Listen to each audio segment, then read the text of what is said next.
Damos inicio a una nueva entrega de la Asociación Colombiana de Gerontología y Geriatría. Mi nombre es Javier Cabrera Guerra. Yo en la actualidad soy el presidente de la Asociación Colombiana de Gerontología y Geriatría y estamos dando un apoyo a una iniciativa creada por los diferentes programas de posgrado en geriatría del país. Este es el primer webinar que presentamos con la mayor calidad en evidencia científica. El turno hoy es para la Universidad del Valle. Nos acompañan desde la especialización de geriatría con un tema que es diferencial en las personas mayores, un síndrome geriátrico. Valga la pena empezar a entrar en el tema. Es más prevalente en las personas mayores, su prevalencia aumenta con la edad, requiere un abordaje multidisciplinario, es multicausal, pero lo más importante de todo es que es prevenible y que si lo identificamos a tiempo, entre todos podremos reversarlo en un porcentaje importante. Cada vez encontramos más literatura y estamos más convencidos de que esta intervención funciona. Sobre todo es importante porque este síndrome nos ayuda a objetivizar la función en una persona, nos ayuda a definir intervenciones, nos ayuda a evitar procedimientos fútiles y a mejorar la calidad de vida de muchas personas mayores.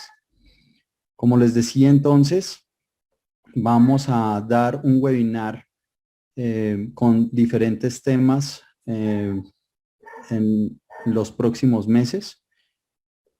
También nos acompañará posteriormente la Universidad de Caldas, la Universidad Javeriana y la Universidad Nacional con sus programas de posgrado en geriatría. También quiero invitarlos desde ya al próximo congreso de la Asociación Colombiana de Gerontología y Geriatría, que se realizará en la ciudad de Bogotá durante los días septiembre 29-30 y octubre 1 y 2 del presente año. Así que los esperamos con las mejores energías y los mejores deseos de aprendizaje en esta educación médica continua. Bueno, yo creo que sin más preámbulo, vamos a iniciar con la presentación por parte de los doctores especialistas de la Universidad del Valle. Así que le doy la bienvenida al doctor José Mauricio Campo, al doctor Felipe Barbosa, y les dejo la palabra para que inicien con este webinar. Muchísimas gracias a todos por su atención y esperamos que lo disfruten. Buenas noches, yo soy José Mauricio Campo, médico coordinador del posgrado de geriatría de la Universidad del Valle. Es un placer estar con ustedes en esta iniciativa que hemos tenido todas las escuelas de geriatría del país, donde vamos a tener temas candentes, temas que son de gran importancia en el área disciplinar de nuestra profesión, de igual manera también para otras profesionales no geriatras. Y el tema de hoy está muy relacionado con la valoración de la fragilidad en el paciente agudamente enfermo. Nuestra residente Brigitte Alexis Moncayo, de cuarto año, ella se ha encargado de hacer la presentación, hemos estado con ella en este proceso. Es un tema muy importante, ya Javier les ha mencionado que es un síndrome que nos ha cambiado nosotros la forma de ver a nuestros pacientes. Principalmente hoy nos vamos a enfocar en el paciente que está con enfermedad aguda, con una condición aguda. Probablemente van a quedar más dudas que temas sedimentados porque la evidencia se está construyendo, pero este es el objetivo de estas presentaciones, que podamos tener intercambios académicos con las diferentes escuelas. Profesor Felipe. Buenas noches, muchas gracias por la invitación. Pues yo desde la parte crítica de urgencias. Buenas noches, doctor Felipe, si es posible subirle un poquito el volumen. ¿Escuchan? ¿Ahí me escuchan? Sí, perfecto, gracias. Téngame calma. Bueno, yo desde la parte crítica, desde urgencias y atención en unidad de cuidados intensivos, siempre sabemos que la atención del paciente críticamente enfermo, dentro de ellos la población de adultos mayores, es un riesgo para la atención como tal, dado de que los servicios de urgencias tenemos una sobreocupación, según el informe de la Defensoría del Pueblo, del 244%. Y hay tiempos de demora de atención de estos pacientes hasta 9 horas, por lo cual esto es un riesgo para el paciente y para el sistema. Es así que en el concepto de la valoración de fragilidad de estos pacientes nos va a permitir evaluar y gestionar los recursos del servicio de urgencias frente a un paciente críticamente enfermo. Entonces, aquí está mi participación y adelante, Brigitte. Gracias.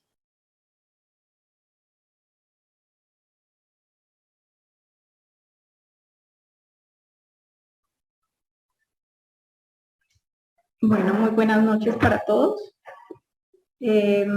Agradezco la participación y la invitación a este evento académico. Mi nombre es Brigitte Alexis Moncayo Hernández, soy residente de cuarto año, vengo en representación del posgrado de geriatría de la Universidad del Valle. Me siento muy complacida de estar representando a mi universidad en estos espacios académicos y pues muchas gracias también a la Asociación Colombiana de Geriatría y Gerontología y a todos ustedes por estar en este espacio. Espero que sea de agrado para todos. Bueno, entonces vamos a empezar.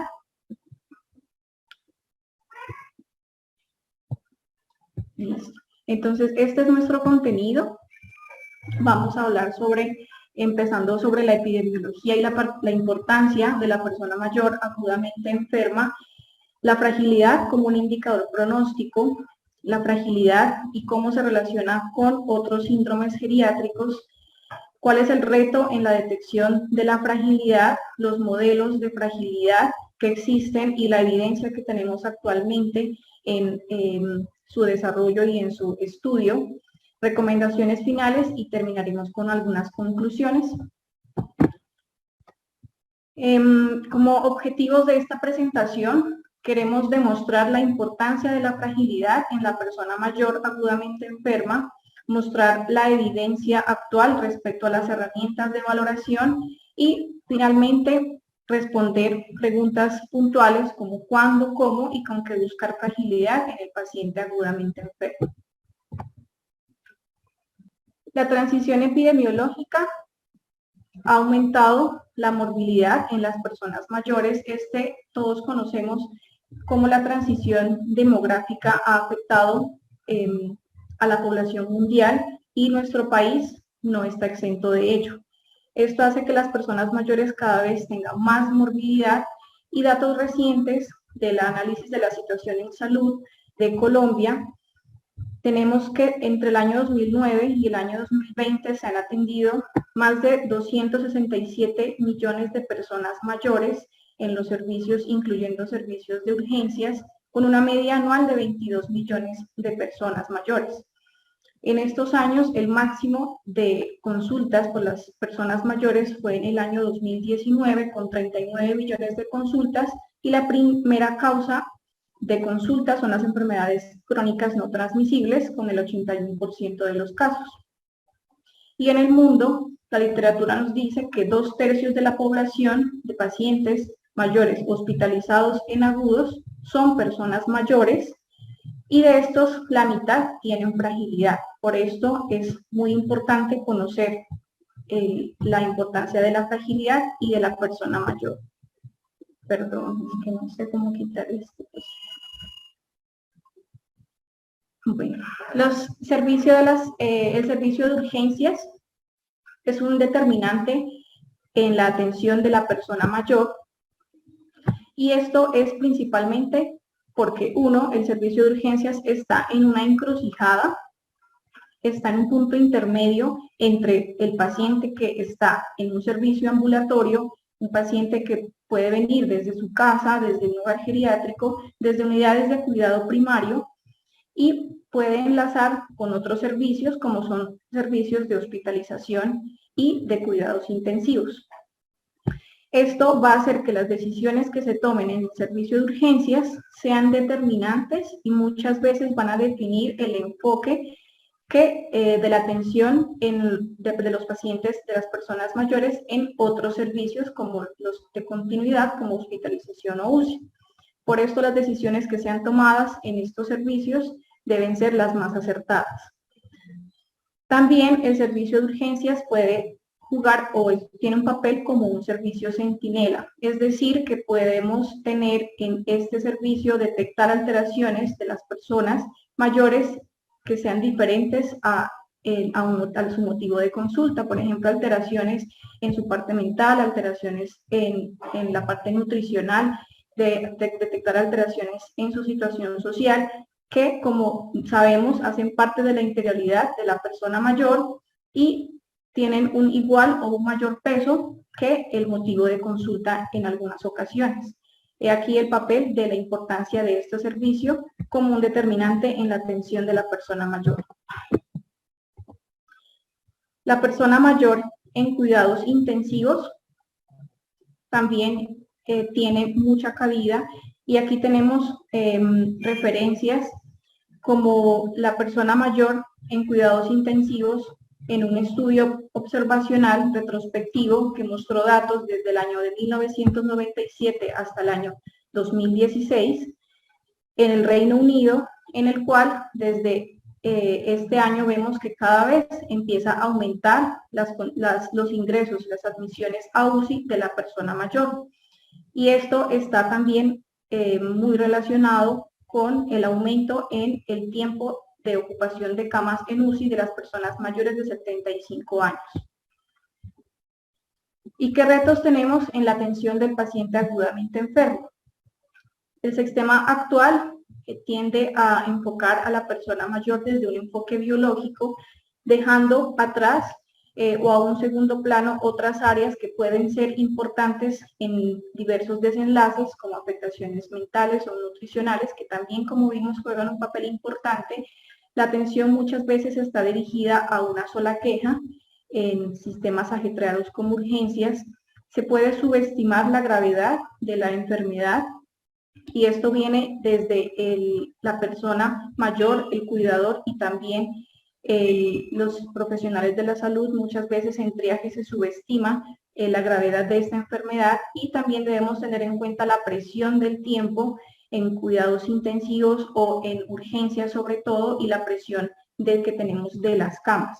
Y esto muchas veces tiende a llevar a que la persona mayor pueda tener un tratamiento subóptimo porque sobre todo en las personas mayores que tienen fragilidad van a requerir un tiempo de rehabilitación más largo y una recuperación más prolongada, lo que va a hacer que su tratamiento final sea subóptimo y vamos a tener desenlaces adversos en estas personas. Otra condición importante es que no todo el personal de salud está familiarizado con la fragilidad. Entonces, muchas veces, sobre todo, a pesar de que este concepto viene desarrollándose desde hace muchos años y desde los últimos 20 años es cuando se ha empezado a desarrollar escalas de valoración y modelos de valoración de fragilidad, no todas las personas y los profesionales de la salud están familiarizados con esto. Y algo muy importante que debemos conocer es que la edad cronológica no es un predictor universal de resultados inferiores. Y es aquí cuando debemos traer el concepto de fragilidad. Entonces, primero que conozcamos qué es la fragilidad. La fragilidad es un estado de vulnerabilidad ante eventos estresantes. Entonces, ¿esto qué nos quiere decir? Digamos, tiene de fondo un envejecimiento acelerado de los diversos sistemas del cuerpo y una disminución de la reserva fisiológica que va a hacer que ante un evento estresante, una persona frágil, como en este recuadro, no se pueda recuperar o haya una pérdida o un desequilibrio en la homeostasis que va a hacer que tenga peores desenlaces a diferencia de una persona que no tenga fragilidad, en el cual el mismo evento estresante no desequilibra esta homeostasis en el cuerpo o en los diversos sistemas de nuestro cuerpo. Entonces, con la fragilidad, estas personas pueden tener peores desenlaces, mayor tiempo de recuperación después de un estrés y estancias más prolongadas en hospitalización. Además, la fragilidad se ha relacionado con caídas, con discapacidad y con mortalidad. La fragilidad también se relaciona con otros síndromes geriátricos y aquí en esta gráfica vemos cómo la fragilidad, además que la podemos reconocer como un síndrome geriátrico por su multicausalidad y por llevar a desenlaces adversos y entre estos otros síndromes geriátricos. Entonces acá vemos como todos están muy relacionados y también son muy prevalentes en los cuidados agudos, incluyendo servicios de urgencias y servicios de cuidado intensivo. Entonces, por ejemplo, tenemos delirium o disfunción cognitiva, en la cual la literatura nos dice que en servicios de agudos pueden tener una prevalencia entre el 17 y hasta el 33%, y es muy conocida la relación entre la fragilidad que me puede llevar, o es un factor predisponente para delirium, y como el tener disfunción cognitiva y delirium también me pueden llevar a fragilidad. Por otro lado, la polifarmacia, y también aquí debemos traer a colación la cascada de la prescripción, que puede ser altamente frecuente en servicios de agudos, recordando que la cascada de la prescripción es el usar un medicamento para tratar un síntoma o un efecto secundario tras el uso de un medicamento previo, y la polifarmacia, que es el uso de 5 o más medicamentos. Son también un síndrome geriátrico que se puede presentar en agudos y puede ir a una prevalencia entre el 17 y el 33%, y está altamente relacionada con fragilidad y con los otros síndromes geriátricos que vemos acá. La multimorbilidad también es altamente prevalente en agudos, hasta el 70% según la literatura, y también está altamente relacionada con la fragilidad. Y aquí tenemos estadísticas de nuestro país, la encuesta SABE Colombia 2015, una encuesta que caracterizó las personas mayores de 60 años de nuestra comunidad, y nuestra población, que es importante que conozcamos, es una población adulta mayor que tiene unas altas prevalencias de comorbilidad, es decir, de 2 o más enfermedades crónicas. El 85%, el 15% pueden ser frágiles, el 21% tiene algún grado de dependencia y hay un 9.6% prevalencia de demencia. Entonces es muy altamente probable que encontremos en nuestros servicios de agudos, ya sea en urgencias o en cuidados intensivos, con estos síndromes geriátricos. Y la fragilidad se asocia a peores desenlaces en el paciente agudamente enfermo. Y esto está determinado por el estado de salud subyacente, por los síndromes geriátricos que hemos visto que pueden ser prevalentes, por el estado nutricional, por el estado cognitivo, todos los factores sociales que son altamente importantes, y por la enfermedad aguda.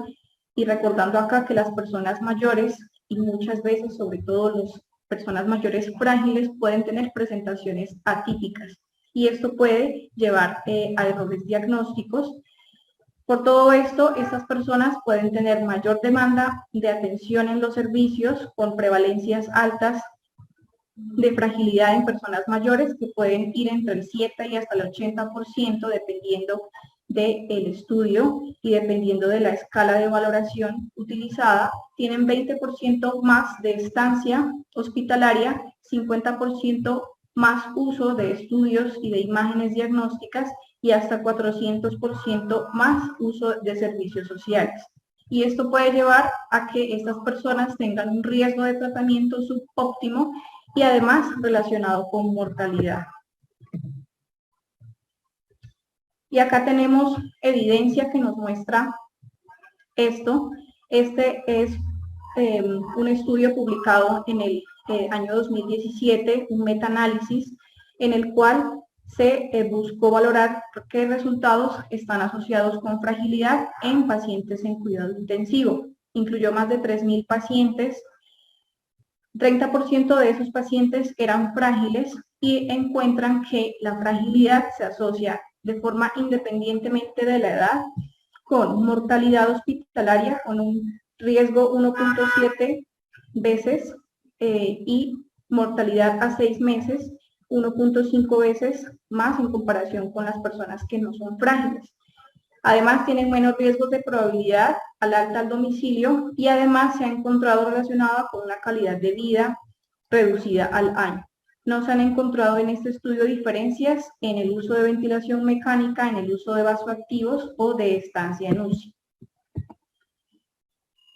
Y hay unos indicadores claros de fragilidad en los cuales es altamente indicativo, valga la redundancia, de que si tenemos algunas de estas condiciones en algunas de estas áreas, ya sea que en la parte biológica, una persona mayor con pérdida de peso, con incontinencia, pero también otros como osteoporosis, sarcopenias o que sea reconsultante, que tenga delirio, un deterioro cognitivo, que tenga un deterioro funcional o que tenga inmovilidad o muchas caídas recurrentes o recientes y la parte social afectada. Y como vemos acá, hemos descrito síndromes geriátricos y es muy fácil, por decirlo así, que cuando nos llega un paciente con estas características, vamos a pensar en fragilidad.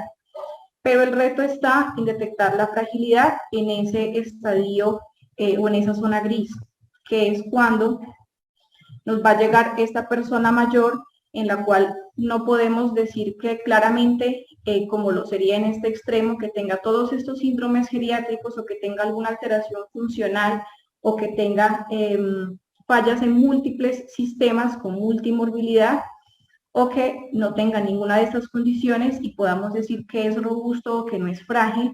El reto estaría en este estadio intermedio, en el cual va a ser muy importante detectar esta fragilidad leve, una fragilidad en estadio temprano, para guiar decisiones clínicas que en muchas ocasiones pueden ser complejas y que van a ser decisivas en la atención de la persona mayor.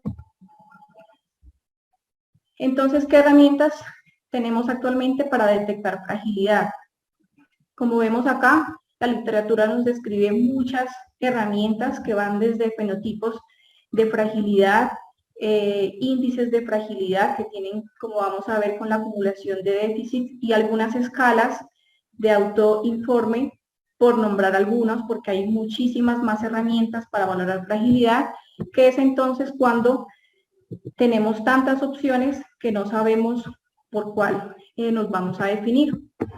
Entonces, acá lo más importante sería definir cuáles son los modelos y qué evidencia hay en la capacidad predictiva de fragilidad para resultados adversos en agudos, cuáles son las herramientas más usadas y cuáles son las que más, las características ideales que el personal de salud en urgencias necesita para valorar fragilidad.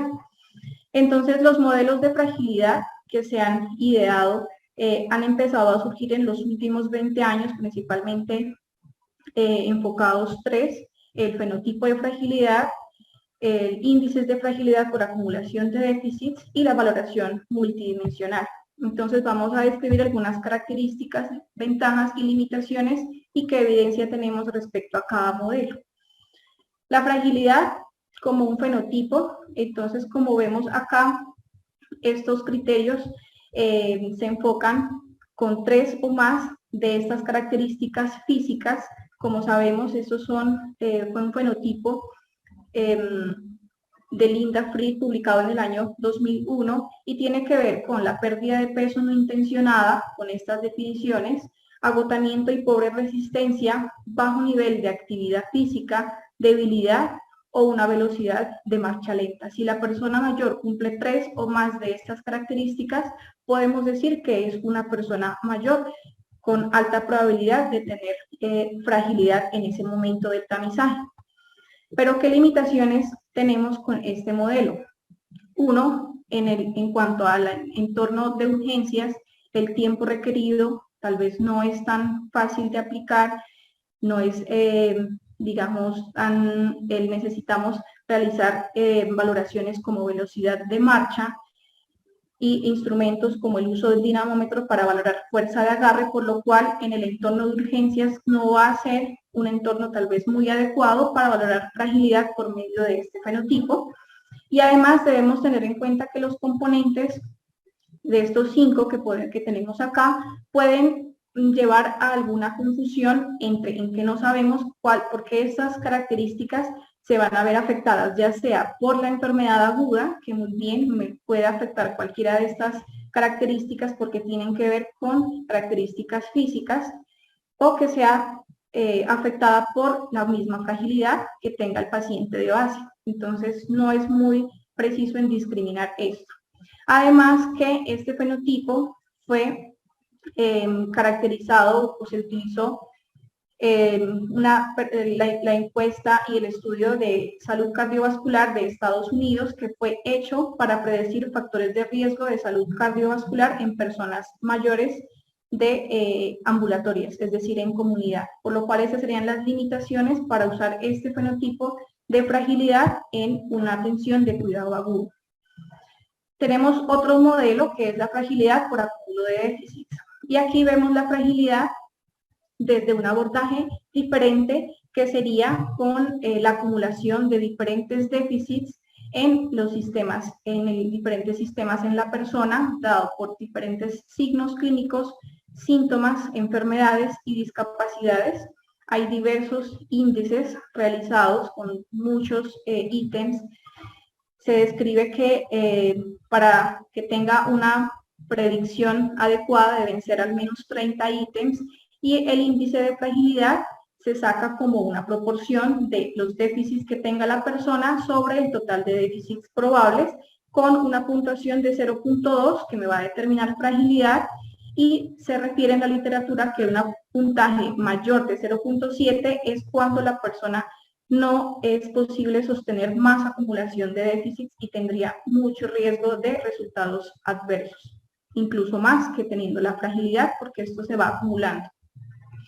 Y este índice de fragilidad resulta ser un buen predictor de resultados adversos en cuidados intensivos comparado con la edad, la gravedad de la enfermedad o la comorbilidad, y en términos de supervivencia y de función física a largo plazo.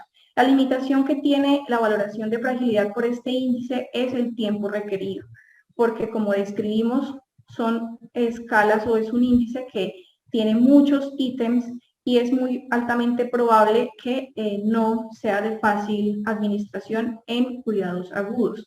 Por eso este índice de fragilidad se usa mucho más en torno al área de investigación. Pero también tenemos otra escala, que es la escala clínica de fragilidad. Esta escala clínica de fragilidad fue creada por los mismos autores, Kenneth Rothwood, del índice de fragilidad, quienes resumieron el nivel de condición física de la persona o el nivel de fragilidad teniendo en cuenta esta escala. Es una puntuación que va de 1, a una persona robusta, y 9 a una persona que ya esté en estadios terminales.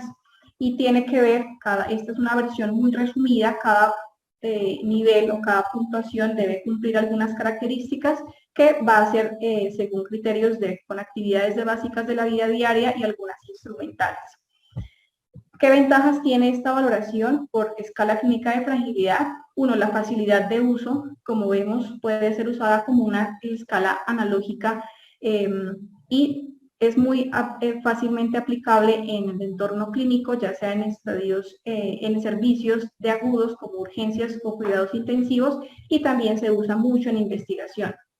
Además, tiene buena concordancia con el índice de fragilidad, como vimos el anterior. Además, la literatura nos refiere que tiene buena concordancia interevaluador, incluso con personal de salud que sea diferente a los servicios de geriatría. Todo esto facilita la comunicación entre el personal de salud, porque va a ser más fácil, al ser como una escala analógica, el poner una puntuación y así todos vamos a hablar un mismo idioma. Además, esta escala clínica de fragilidad tiene validación y tiene múltiples estudios en urgencias y cuidados intensivos.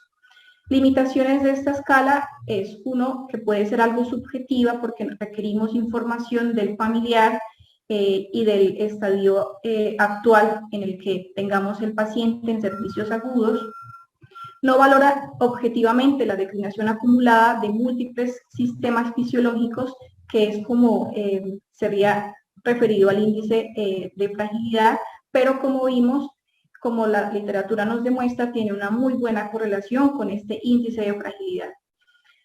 Tal vez una de las desventajas más grandes es su baja sensibilidad, que se reporta entre un 54%. Por eso algunas de las sociedades, como la Sociedad Británica de Geriatría, nos recomienda el uso de 2 escalas, esta más otra escala adicional, dependiendo del entorno en el que se vaya a usar.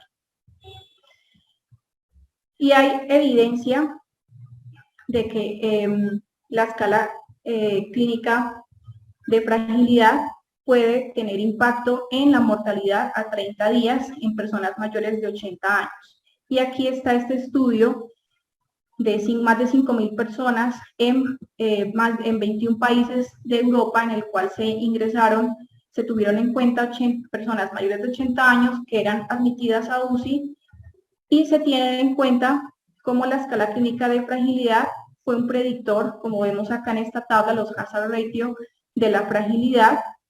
Las personas mayores que eran frágiles en la escala clínica de fragilidad con una puntuación mayor de 5 tenían 1.8 veces más riesgo de mortalidad a los 30 días, y acá vemos cómo esta relación fue aumentando a medida que aumenta la puntuación de fragilidad. También se encontraron otras condiciones o factores pronósticos, como era el aumento de la edad, la escala SOFA y la admisión a agudos, si era una admisión a un entorno agudo o era una admisión a UCI electiva, fue una de las condiciones que fue muy altamente predictiva de mortalidad a los 30 días. Y en los análisis multivariados, estas condiciones se mantuvieron con una significancia estadística adecuada, incluyendo la fragilidad. Ellos concluyen que la escala clínica de fragilidad puede agregar valor a la valoración global de la persona mayor y está asociada con mortalidad. Sin embargo, como vemos, el ingreso a UCI por una condición muy aguda, que no fuera electiva, tuvo un mayor impacto con los hazard ratio mucho más elevado en comparación con la escala clínica de fragilidad. Entonces se considera que esta es una escala que puede agregar valor a una valoración integral, pero debemos tenerla en cuenta. También la escala clínica de fragilidad más alta es asociado con mayor riesgo de síndromes geriátricos, como vemos acá, de caídas intrahospitalarias, úlceras por presión, delirium, también con riesgo de readmisión y con riesgo de institucionalización. En este estudio recientemente publicado, con más de 1.000 pacientes en una población surcoreana. La escala clínica de fragilidad también predice supervivencia y fue muy importante en la toma de decisiones en la pandemia por COVID-19. Y estos son datos de un estudio publicado en el 2020, en donde en una población en Reino Unido se tomó en cuenta más de 1.500 personas participantes con COVID-19, y se determinaron, como vemos en esta imagen, que la escala clínica de fragilidad más alta, con puntuaciones mayores de 5 y sobre todo más de 7 a 9 puntos, vemos como la supervivencia general era mucho menor en estas personas. Y acá vemos los hazard ratio ajustado para mortalidad a 7 días y vemos cómo esa relación aumenta en relación al aumento de la puntuación de fragilidad. La escala clínica de fragilidad parece ser un mejor predictor de mortalidad a 90 días comparado con fenotipo de fragilidad.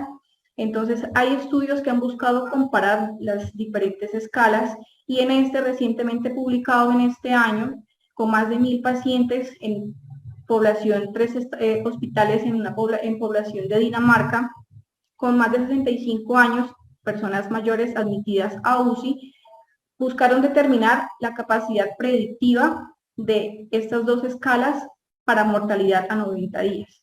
determinan el área bajo la curva. Recordemos que un área bajo la curva adecuada es una que va entre 0,75 a 1, y entre las dos escalas, el fenotipo de fragilidad, que recordemos que tiene que ver con variables de función física principalmente, y la escala clínica de fragilidad, que es la que hemos hablado, que puede ser una escala analógica y mucho más fácil de aplicación en urgencias, y tiene una muy buena correlación con el índice de fragilidad, y esta resultó tener una mejor área bajo la curva con 0,75. Y acá vemos la curva ROC, en la cual, si recordamos, una mejor curva es aquella que tiene el área convexa más cercana al 1, y esta línea azul es la que representa la escala clínica de fragilidad, y es la que más se acerca a una mejor sensibilidad y a una mejor especificidad en comparación con el fenotipo de fragilidad. Y hay otras escalas que pueden ser usadas, que son cuestionarios y tienen que ver con un modelo multidimensional. Aquí tenemos algunas que son muy usadas en urgencias y en cuidados intensivos, que son de la escala Prisma y la escala ISAR. Entonces, la escala Prisma fue publicada, las dos son creadas en Canadá. La escala Prisma creada en el año 2005, y son cuestionarios de 6 preguntas que tienen mucho que ver con variables como la edad, la salud general, como vemos acá estas preguntas, y variables de la funcionalidad. Y la escala ISAR, que también es canadiense, y también es un cuestionario que tiene que ver con el motivo de ingreso a urgencias, las hospitalizaciones previas, las alteraciones sensitivas como la parte visual y problemas de memoria. Y también la polifarmacia se tiene en cuenta. Entonces, hay estudios en los cuales se ha comparado la capacidad predictiva de estas escalas comparadas con la fragilidad para predecir fragilidad, y este estudio en Irlanda en el año 2019 encuentra que la escala Prisma, con una puntuación de 3 puntos, que es lo recomendado, 3 puntos puede predecir fragilidad según la literatura, y esa tiene una sensibilidad y una especificidad que pueden ser aceptables, un 85% y un 78%, y la escala ISAR tiene una buena sensibilidad, pero la especificidad puede ser muy baja. Entonces, esta es una de las principales limitaciones de esta escala. Este estudio lo podemos tener en cuenta, aunque fue un estudio con una población muy pequeña en Irlanda. Y también se ha buscado comparar estas escalas para predecir la mortalidad. Entonces, en este estudio que les describo en Irlanda, se buscó diferenciar la capacidad predictiva de estas escalas para predecir fragilidad, diferenciando un paciente frágil de un no frágil, y aquí vemos cómo la mejor área bajo la curva fue de la escala Prisma, y en segunda categoría la escala clínica de fragilidad con 0,83. Como vemos las áreas bajo la curva, acá la mejor área sería para Prisma, y siguiendo por la escala clínica de fragilidad. Entonces, en este estudio concluyen que el Prisma puede ser más preciso, aunque no fue estadísticamente significativo, mejor que la escala clínica de fragilidad. Entonces, hasta el momento tenemos con muchas herramientas, podemos decir que la escala clínica de fragilidad es una herramienta muy útil para aplicar en los servicios de agudos como urgencias y cuidados intensivos, y también nosotros en nuestra unidad, en nuestro hospital universitario, tenemos mucha experiencia, y es una de las que más ampliamente usamos. ¿Y qué consideraciones en el paciente agudamente enfermo debemos tener? En que las medidas que son basadas en el desempeño físico pueden confundir la fragilidad con la enfermedad aguda. Entonces, tal vez estas medidas basadas en la parte funcional no sean las más adecuadas.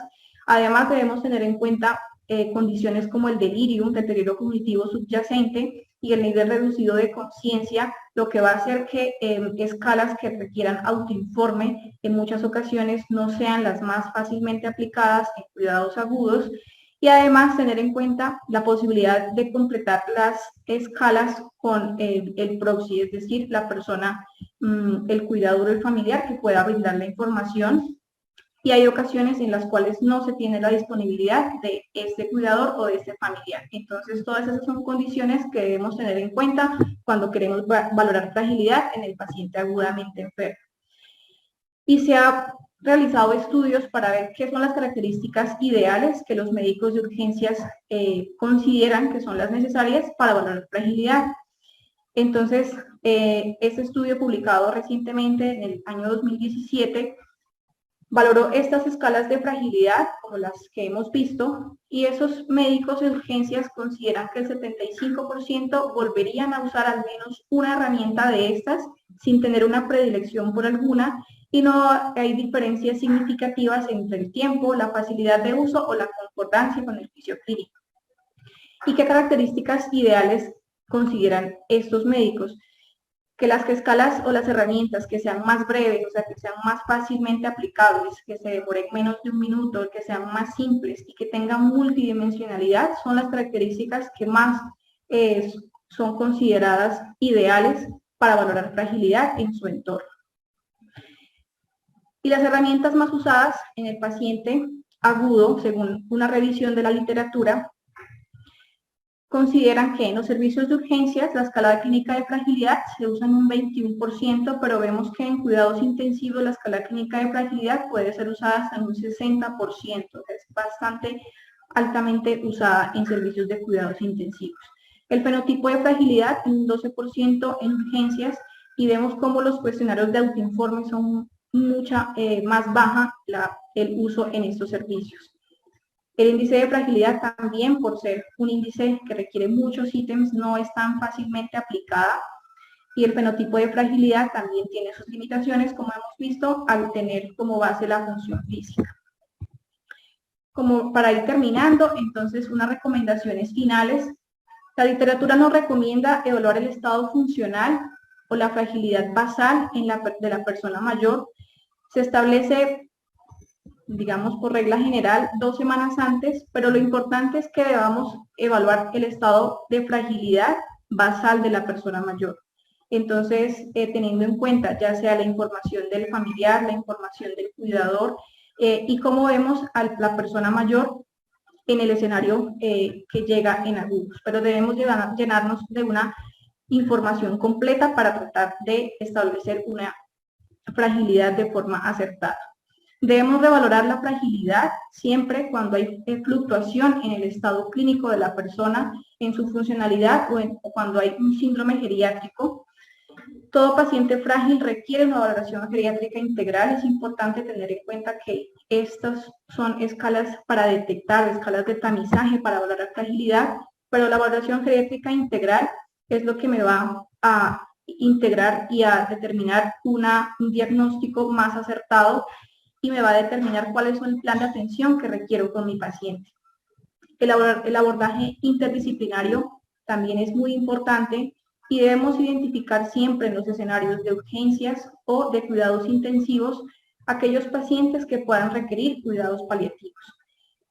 Y tampoco debemos olvidar que debemos reevaluar el plan de atención siempre a intervalos seleccionados, y no es solamente con una valoración definir un plan de atención, porque debemos recordar que el estado de fragilidad es un estado que puede ser fluctuante, ya sea en escenarios de forma ambulatoria o en escenarios de cuidados agudos. Esto puede fluctuar, y la persona mayor incluso se ha referido en la literatura que puede haber, aunque no es lo más frecuente, pero puede haber reversión de la fragilidad, esto dependiendo de la enfermedad aguda y de las otras condiciones geriátricas que tenga la persona mayor.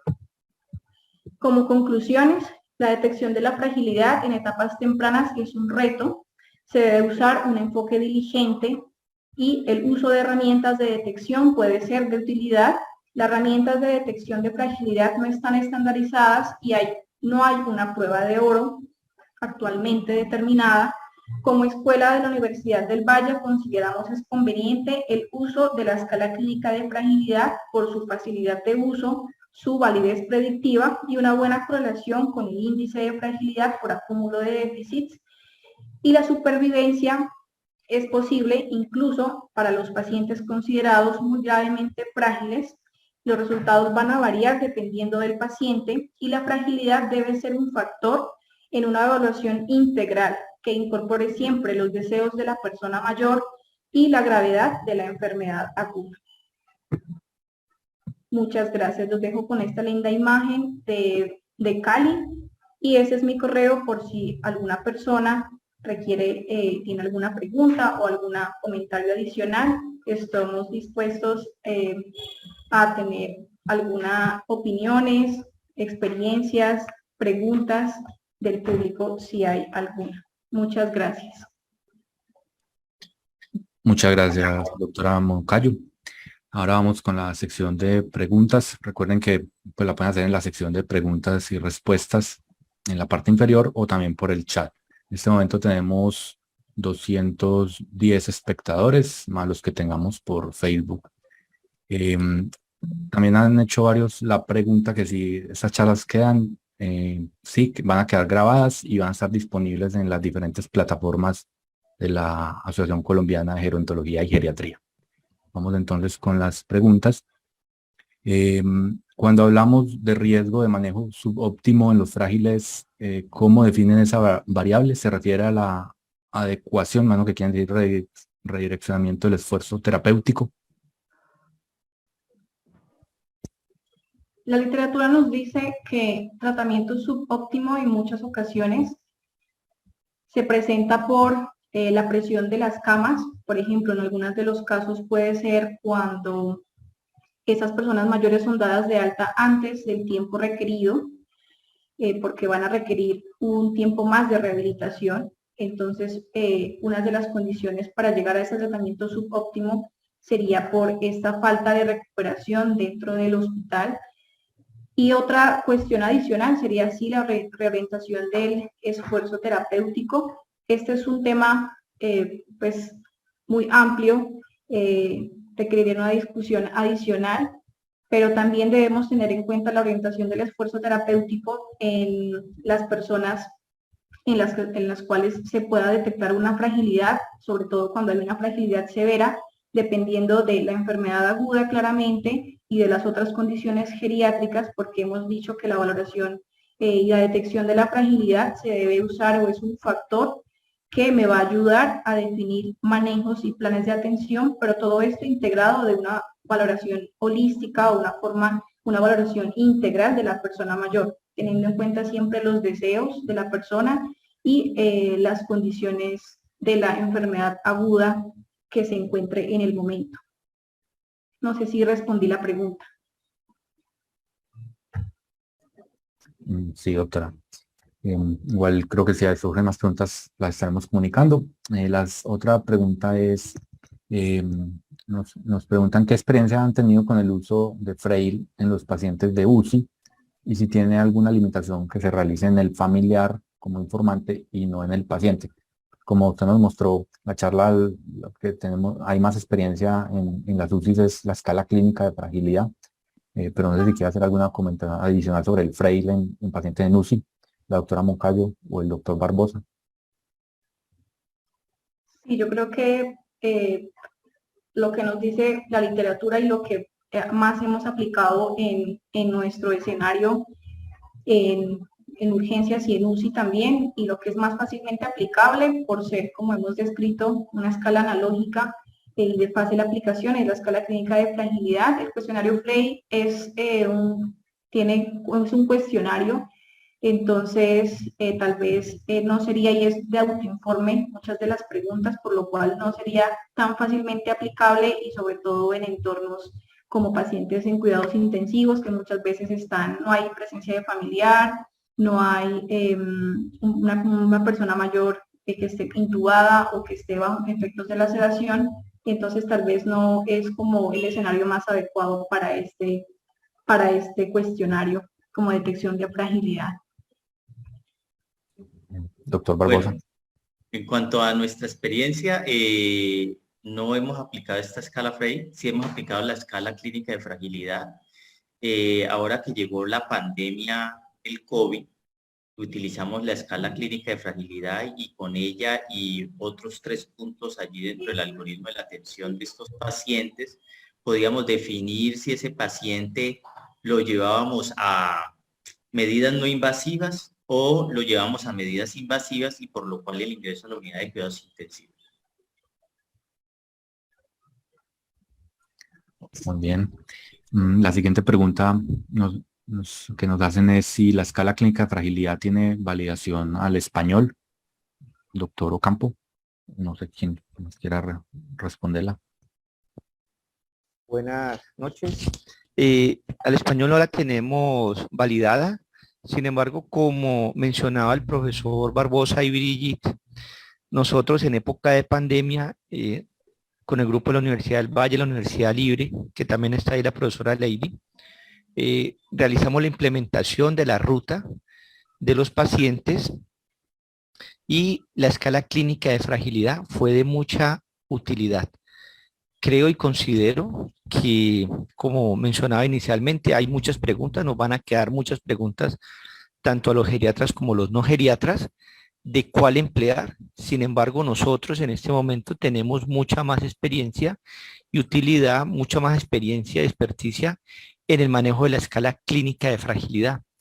Nosotros pudimos aplicarla tanto en el contexto ambulatorio como con el contexto hospitalario. En el contexto hospitalario, tanto la profesora Geraldine y Eliana se encargaron de capacitar y estuvo ahí también el profesor Felipe, todo el personal en el Hospital Universitario del Valle para dar la calidad, la importancia de esta escala. Entonces, por ahora nosotros nos orientamos mucho más en emplear esta escala como tal.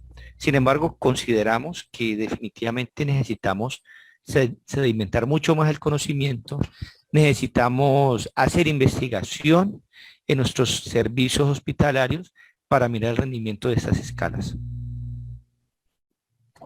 En cuanto a un apunte, en cuanto hay una escala, hay una tesis de la Universidad del Bosque, del grupo de medicina interna, donde en el Hospital de Santa Clara utilizaron la escala clínica de fragilidad como un intento de utilizarla al español y cómo servía de alguna manera de pronóstico en los pacientes en la unidad de cuidados intensivos.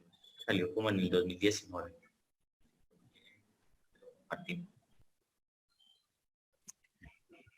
Muy bien. La siguiente pregunta es, ¿existe evidencia de la relación del deterioro en el estado nutricional y el riesgo de fragilidad? Sí, la literatura es ampliamente descriptiva en la relación entre los diversos síndromes geriátricos y la malnutrición. Es un síndrome geriátrico que puede predisponer a fragilidad. Entonces, hay diversos estudios que han mostrado esta relación y se han relacionado los dos, tanto la malnutrición como la fragilidad, con muchos desenlaces adversos en la salud de la persona mayor. Si la persona que tiene la pregunta me requiere escribir, podemos enviarle alguna evidencia de esto al correo. No hay ningún inconveniente con esto. Bien.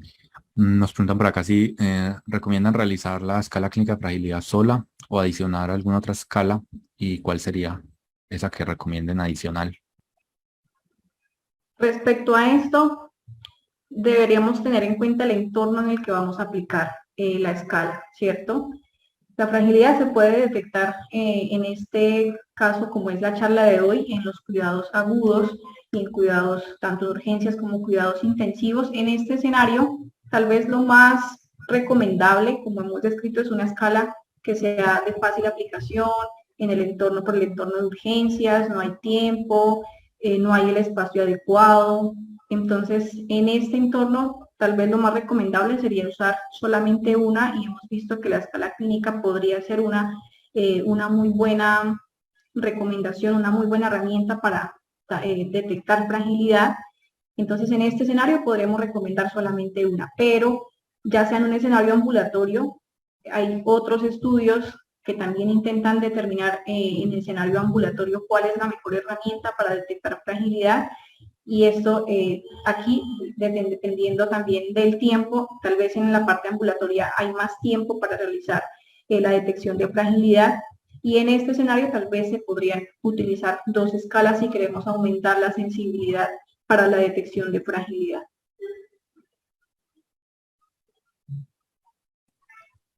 Muy bien, todavía tenemos varias, no sé si el tiempo nos vaya a dar. La siguiente es, teniendo en cuenta la multiplicidad de modelos de fragilidad, los modelos de causalidad lineal actuales son los más adecuados para entender la fragilidad. O necesitamos un modelo de causalidad dinámica en donde se dé cuenta de la interacción entre todos los elementos biológicos, sociales, cognitivos que configuran el gestalt de lo que es la fragilidad. Bueno, hay diversos modelos, como lo mencioné en la charla, son muchas las teorías que tratan de explicar la parte fisiopatológica, por decirlo así, de la fragilidad.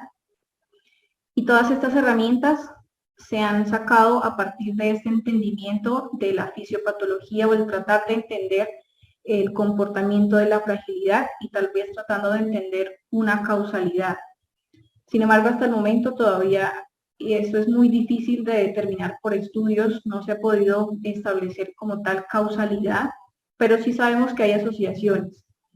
Entonces, sabemos que el modelo puede ser por acúmulo de déficits, que tiene muy buena correlación con la fragilidad, y esto entendiendo la fisiopatología como este acúmulo de déficits en los diferentes sistemas que pueden llevar a que los diferentes órganos tengan una menor reserva funcional. Entonces, sería un buen modelo para tratar de determinar fragilidad, y es lo que muchas de la literatura y de los estudios han tratado de determinar. El otro modelo es el modelo por fenotipo, en el cual tenemos alteraciones de fenotipo o alteraciones físicas que también son determinantes de fragilidad, como se ha demostrado en algunas de las escalas, como los criterios del INTAFRI. Sin embargo, algunas de estas herramientas son más aplicables tal vez en el escenario ambulatorio, y el otro escenario son las herramientas que valoran multidimensionalidad. Entonces, de estas también hay muchísimas más escalas, pero de todas estas escalas no hay una evidencia congruente que me diga que puedo usarla en escenarios de agudos. La evidencia que hemos mostrado es la de las escalas más usadas y la que más evidencia tiene en escenarios de agudos. Pero todos los modelos son pues importantes, es importante conocerla, es un tema que viene cada vez, venimos aprendiendo más de este tema, hay más investigaciones, hay estudios en curso y nuevos modelos se vienen creando, entonces cada vez claramente tendremos más evidencia al respecto de esto. Bien. Una pregunta para el doctor Barbosa es si hay alguna relación de las escalas de fragilidad con el Apache.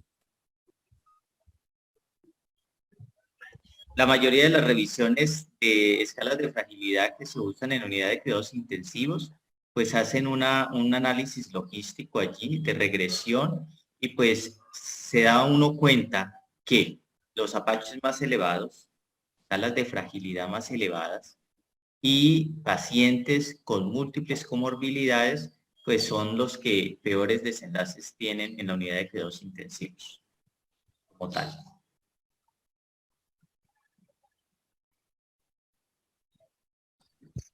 También nos preguntan si en el contexto quirúrgico la escala clínica de fragilidad se aplica también para pacientes quirúrgicos. Si hay alguna recomendación específica sobre ello.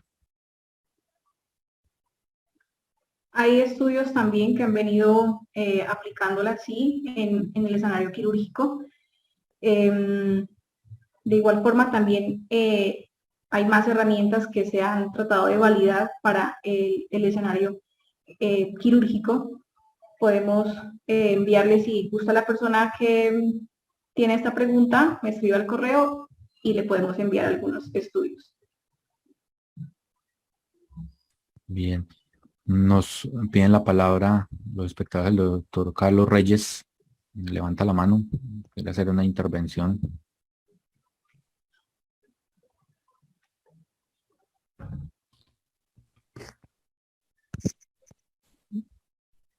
el administrador para que Puede por favor activar su me pueda... micrófono, ya está. Bueno, de pronto quiero hacer una presentación del doctor Carlos Alfonso Reyes. El doctor Carlos Alfonso Reyes es docente, es el mentor mío. Con él hemos estado haciendo varias investigaciones. En este momento se encuentra en Florida y ahora está con nosotros con una beca Fulbright. Es un placer, doctor Carlos, tenerlo aquí y darle la palabra. Muchas gracias. Gracias. ¿Me escuchan? Sí, doctor. Sí, doctor, un gusto. Sí, gracias por la oportunidad y felicito a la doctora Brigitte por su presentación. Muchas gracias. Quería hacer un comentario en el sentido práctico. Aparte de la ciencia que nos interesa tanto y participamos nosotros tanto en la investigación, hay algo de sentido común bastante importante en la diferencia entre las diferentes escalas. Cuando uno ve los diferentes ítems y también cuando las escalas fueron utilizadas. Por ejemplo, la escala de Frey pues, se ha utilizado principalmente a estudios poblacionales y ahí es donde se creó prácticamente. Y tiene dos componentes que es muy difícil realmente hacerlas en urgencias y menos en el cuidado intensivo, que son el componente de fuerza de agarre y el componente de marcha. Ustedes ven que el por qué. Inclusive unas diapositivas que mostró la doctora Brigitte, se ve una gran diferencia en cómo la gente está utilizando esas escalas y es debido a eso, o sea, la gran diferencia en la facilidad para utilizar, digamos, la escala clínica versus la escala de Frey, por ejemplo. Entonces, esa sería una diferencia importante a tener en cuenta. De pronto luego habría que inventarse una manera como esta es una escala de tamizaje, de pronto la escala clínica de fragilidad, así como se ha recomendado, podría ser la primera opción, pero habría que buscarse otras maneras de confirmar de otras maneras, digamos, otros test luego la fragilidad o hacerle un seguimiento a través de la valoración geriátrica y a través de otras, el trabajo con otras profesiones o especialidades. Entonces, otra vez, es importante considerar el sentido común, en este caso sobre la misma ciencia, sea como sea, esos dos parámetros objetivos como son la marcha y el agarre, no es fácil de obtener en urgencias y menos en cuidados intensivos. Soy testigo también de la utilidad de la escala clínica de fragilidad en los estudios que hemos estado haciendo acá con el doctor Mauricio y el grupo que él mencionó durante la pandemia. Y el aislamiento también ha hecho, digamos, que esta escala sea de bastante utilidad, la escala clínica de fragilidad, para reforzar lo que ya discutió el doctor Mauricio y su grupo también, que hemos participado en las investigaciones y análisis que hemos hecho. Muchas gracias. Gracias, doctor. Nos preguntan, en su servicio, ¿con qué criterio se realizan pruebas de fragilidad? ¿Qué edad? Una pregunta para el doctor Ocampo. Preguntan por la edad.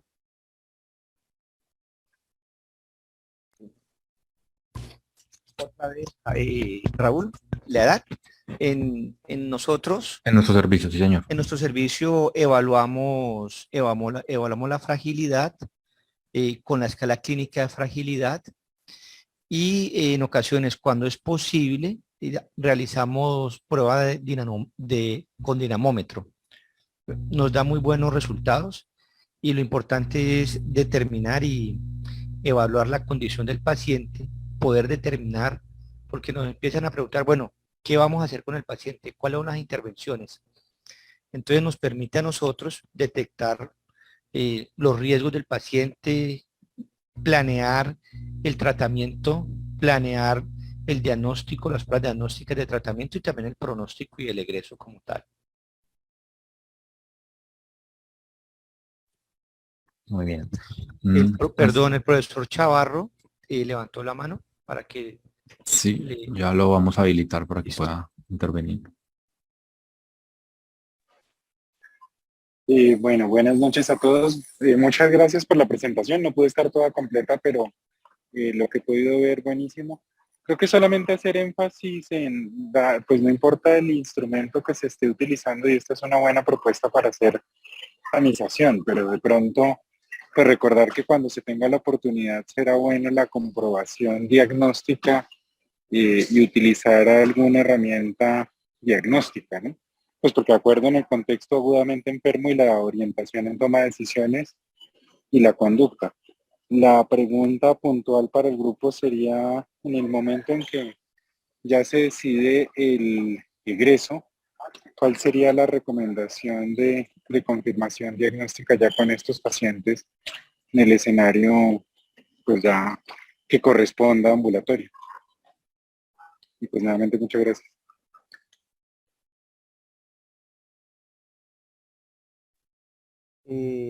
Diego, en el caso específico de nosotros, dado que hacemos la valoración en el contexto agudo con escala clínica de fragilidad, ya en el contexto ambulatorio, ya sea institucional o en consulta externa o en domiciliario, pues sería muy importante continuar con la misma escala para poder hacer la comparación, ¿no? Porque si aplicamos otra escala diferente, la escala de Frail o el fenotipo, pues no pudiéramos tener como ese punto de comparación y ver la progresión o la regresión de esta condición como tal.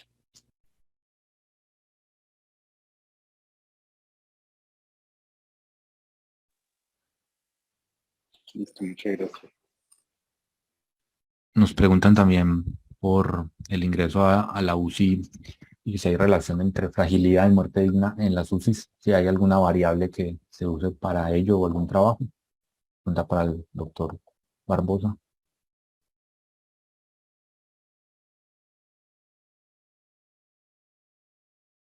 Hola. Yo no entendí bien la pregunta. Bien. Sí, doctor, si hay a la hora del ingreso de muerte digna y fragilidad, si hay alguna variable que se use para ello en la UCI, nos preguntan. Es que dependiendo si evaluamos el paciente en el servicio de urgencias y consideramos que el paciente es no apto para medidas invasivas, él no ingresa a la unidad de cuidados intensivos. En la experiencia que hemos tenido aquí en el Hospital Universitario del Valle es que estos pacientes van a una sala donde ha tenido una denominación como una sala de cuidado paliativo, una sala humana, donde allí se hacen intervenciones, donde se reorientan las intervenciones de fin de vida y se da compañía permanente con la familia. Pero en cuanto a muerte digna es las condiciones más bien del entorno que se le ofrecen a ese paciente, con su apoyo familiar y con apoyo concurrente de diferentes terapeutas, entre ellas trabajo social, psicología, y es lo que normalmente hacemos aquí.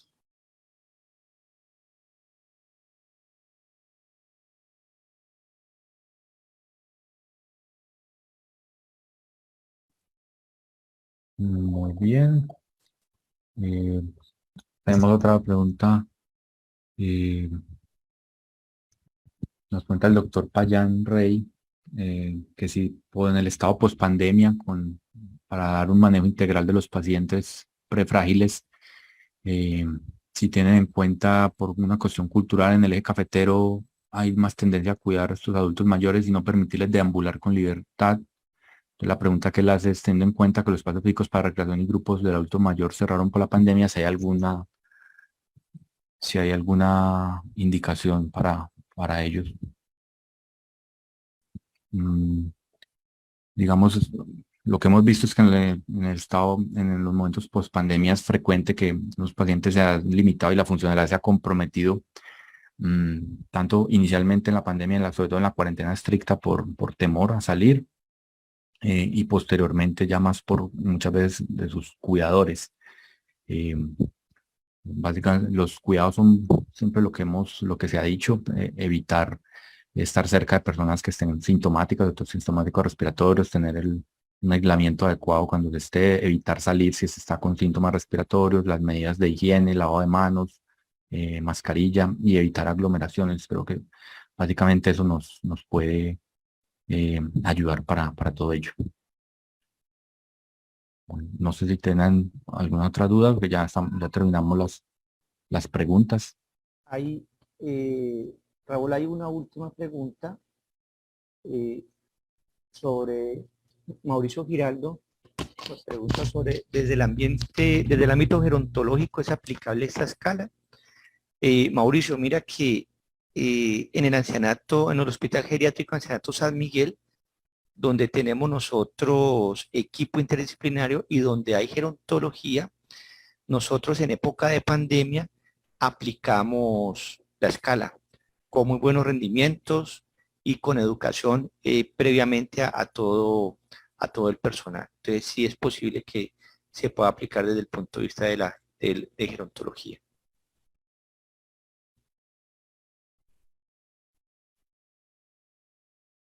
Muy bien, también como parte del derrotero que tenemos con las charlas es que al final se dará unos cuantos, algunos 30 segundos, un minuto, como de las conclusiones finales. Pues creo que las puedo hacer yo, mucho de lo que ya la doctora Moncayo nos explicó y lo que nos ha explicado el doctor Ocampo y el doctor Barbosa. Básicamente nos recomiendan valorar facilidad, no en todos los pacientes en urgencias, pero sí en pacientes ancianos que tengan ciertas características, sobre todo si hay presencia de síndromes geriátricos, trastorno neurocognitivo, presencia de delirium, una declinación funcional, caídas, ¿sí? Malnutrición. Cuando valoramos la funcionalidad, como mostró la doctora Moncayo, generalmente valorarla 2 semanas antes de este evento estresor agudo, pues al hacerlo en ese momento de la enfermedad aguda puede ser un sesgo, puede darnos falsamente un paciente que tenga peor funcionalidad, entonces hacerla como era la funcionalidad en las 2 semanas antes, asimismo como si el paciente ha habido un cambio en su estado basal funcional, y a la hora de usar herramientas para evaluar funcionalidad en paciente agudamente enfermo en urgencias y en la UCI, pues las herramientas van a depender mucho del ámbito, del tiempo que tengan, la carga, el volumen de pacientes en urgencias, pero como nos mostró la doctora Moncayo, la escala clínica de fragilidad sería la recomendada en estos escenarios. Si hay tiempo, se puede aplicar el Prisma 7 también, que tienen mejores evidencias, esta escala clínica de fragilidad y Prisma 7 sobre otras como es el índice de fragilidad o el ISAR. ¿Sí? No sé si alguno de los doctores quiera hacer otras conclusiones ya para ir cerrando. Raúl, yo creo que a lo último, pues ya quedaron las conclusiones. Por indicación de nuestro presidente de la Asociación Colombiana de Gerontología y Geriatría, nos indica que prendamos la cámara. Ya para terminar, queremos darle el agradecimiento por el tiempo, por la asistencia. Sabemos que esta época y esta hora es bastante difícil para todos, pero hemos estado aquí apoyando la academia, que es algo importante y que nos une a nosotros, tanto geriatras, no geriatras, gerontólogos y personal de salud, porque eso es un tema transversal para todas las disciplinas. Javier dice que prendamos la cámara todos para poder hacer una foto y enviarlas a las redes. Gracias, doctor Campo. Bueno, no, muchísimas gracias a todos por su participación esta noche y les comentamos de una vez que la próxima entrega la van a realizar desde la Universidad de Caldas en el mes de septiembre y el tema será cuidados paliativos no oncológicos. Los vamos a esperar con mucha cordialidad y siempre bienvenidos a esta asociación donde estamos para servirles. Muchísimas gracias a todos por su atención y ya nos quedaremos aquí con los panelistas para el respectivo registro. Que tengan una buena noche y hasta la próxima. Feliz noche. Bueno, muchas gracias.